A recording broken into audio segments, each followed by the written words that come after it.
nothing that we can do here for fun can compare with the experience of getting out and winning souls. One day I was sitting in church and they had mentioned that they were going to be going on a trip to India. And I'd reached a point in my life where a lot of us do, we get comfortable with the way things are, and we're comfortable in the direction we're going in. But I always felt kind of empty. So on a whim, I said, sure, I'll go, not thinking that it would actually come to fruition. The course getting there to the point we went was, for all of us, as we have talked about, was very traumatic for all of us. But the day came, it happened that our first trip was 3 weeks after the 9/11 bombing here in the United States, and as we all know, that has tremendously impacted everybody's lives. I went for very selfish reasons, I have to say.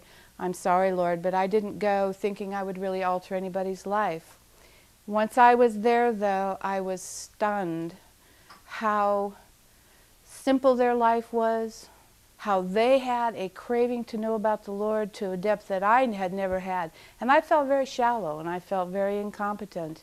And the Lord allowed those feelings to go. It was not a comfortable experience for me, not even from the outside, not even from the weather or whatever. It was very uncomfortable for me internally, very painful, because you have to dig deep within inside yourself, and you have to come to a point where there's nothing left. You can't rely on another human being. And when I came back from that trip, there were two things that had impacted me.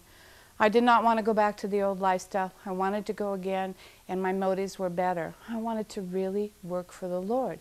These people hunger in the hundreds of thousands. They're never going to get fed. They're not going to get fed. So the Lord said, you know what, Dolores, I invite you to go to another one. And 90 days later, we did a turnaround trip. We had 6 people from the first one that went. The rest of them was a new batch of people. What a profound experience it was for me. It truly not only changed my life, but I came home and it impacted the people that I worked around. My job is working strictly with people that are not Adventists. I'm a beauty operator. So I went to work and I began to solicit my customers who are not Adventists. Some of them think I'm nuts for being an Adventist, but they saw the change in me. I don't see the change, but they do.